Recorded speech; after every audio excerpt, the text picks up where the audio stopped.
Jeez, Jeff, yeah, I hear you saying on the other end of the screen, why do you gotta be such an a-hole?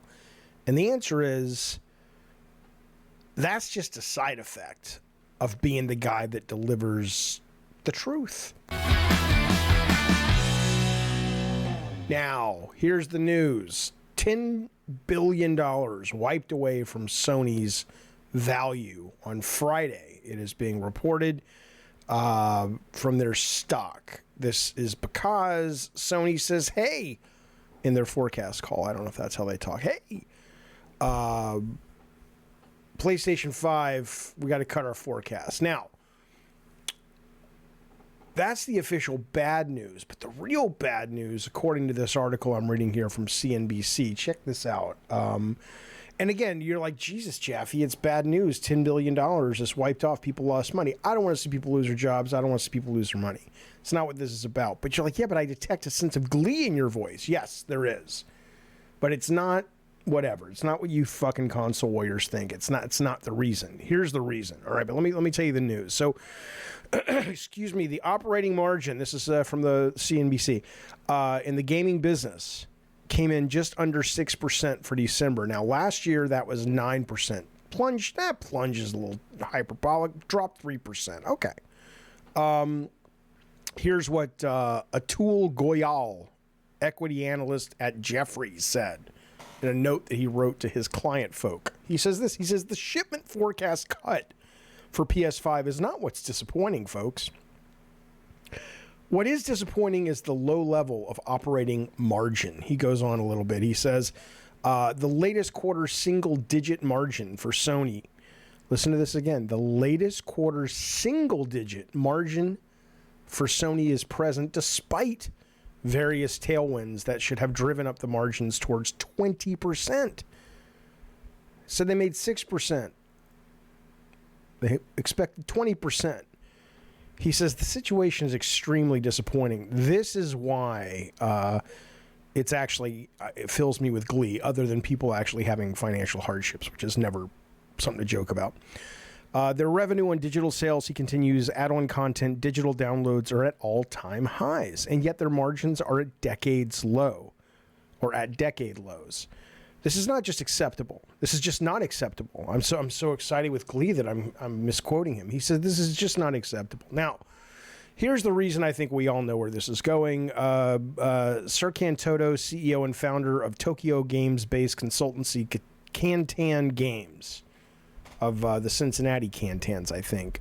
Here's what he said. He said the reason, or part of the reason why the margins are squeezed more recently is software production costs have been rising. Then they go on to talk about the Kotaku report on the Insomniac leak. Spider-Man 2, which came out last year, cost around $300 million to make. $300 million, according to gaming website Kotaku, citing an internal presentation that was leaked after a ransomware group hacked the company.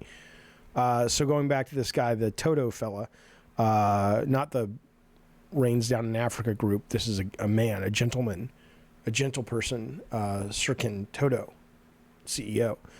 He says, so these budgets seem to have a significant impact on their gaming margin over time. Now, you can say again, Jaffe, what are you doing? Why would you? Here's why, okay?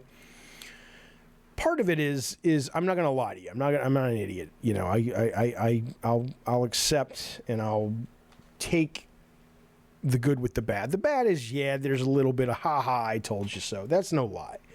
It's not really I told you so. It's Sean Layden told you so. And I was just like going, yeah, it's a smart guy. What he's saying makes sense. And I've just been repeating it because I'm like, this particular area of the business, not just with Sony, but all these games that are going up in budget is heading towards a cliff. We should talk about it. No, you're a hater. You don't like Sony. You're salty. No, I'm not, as the Joker says. Remember that scene? That was one of the best scenes in The Dark Knight when he's like, you're crazy. And he's like, I'm not. Like, that was like, you saw the essence of him right there when he said that. Anyway, no, man, listen. There is kind of like a ha-ha, I told you so. But beyond that, though, the real reason I'm filled with a little bit of joyful glee, is it's good for the medium. And I know that sounds shitty if you're one of these people that love the massive budget things. I don't think those are fully ever going away, of course. But my God, what a cleanse. It's like when you burn the forest intentionally to clear out a lot of the dead shit, right? What a cleanse. Or again, I guess Batman's on my mind. As Jack Nicholson said in Batman 89, this town needs an enema. So maybe it's not the town, it's the industry. They need to have the shit cleaned out their buttholes, folks. Maybe this will stop people at Sony from talking about they're storytellers. They're the new generation of storytellers. Shut up. They're game makers. That's what it is right there in a little nutshell. They're game makers. They should be proud of that. I don't want them to be storytellers. I'm not saying don't tell stories in your games. I'm not telling you don't have narrative and don't have... if the only way you can think to tell your story is with a cutscene, fine. Great characters. Hell, I'm playing Banishers right now. Great writing, great characters, great ambiance, great plotting. I'm totally in, and a big reason is the story.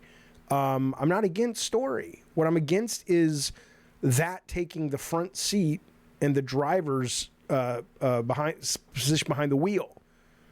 These are games. They're interactive. That should be the focus. It doesn't mean they have to just be silly fun. They can be about things. They can be emotional. Anybody that watches this channel knows I can cite 20 games that are pure gameplay that tug at your heartstrings or make you think about bigger issues in the world going on than the vast majority of these overly priced,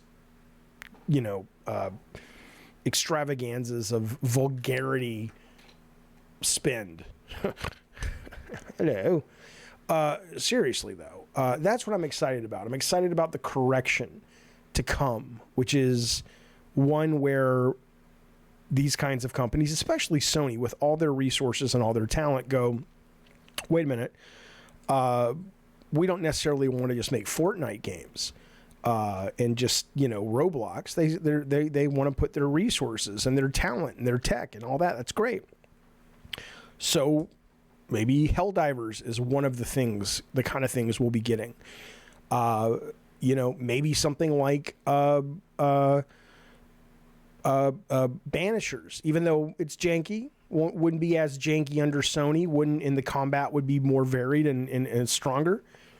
But they would know where their bread is buttered, and their bread is buttered on the gameplay side. If you want a movie, there's a lot of people making movies, baby. There's lots of places to watch movies and long-form narrative, whether you're in the theater or you're watching at home, okay?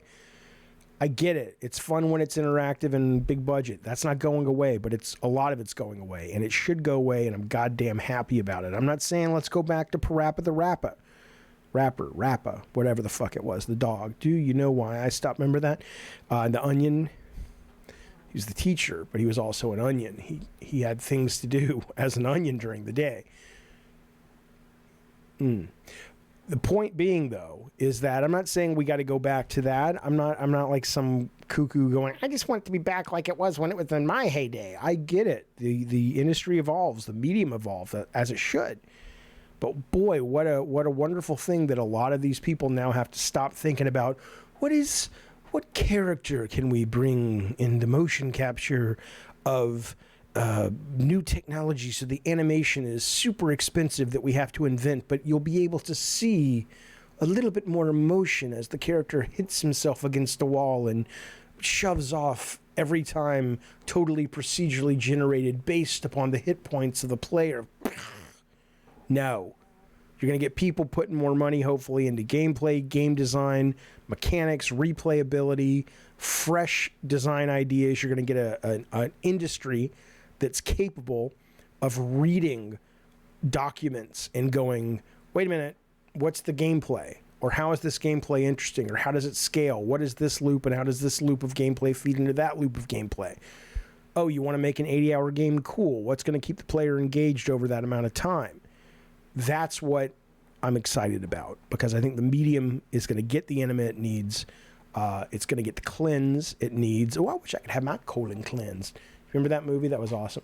I'm not going to tell you what it is. If you don't know that movie, just Google, I'd like to have my colon cleansed dinner table scene. You'll be good. That's why I'm excited. Even if you're not, I'll tell you what. I hope you're well. I really do. End of the weekend. Let's make Monday great. What? Shut up, Jaffe, you idiot. Be well. See you soon.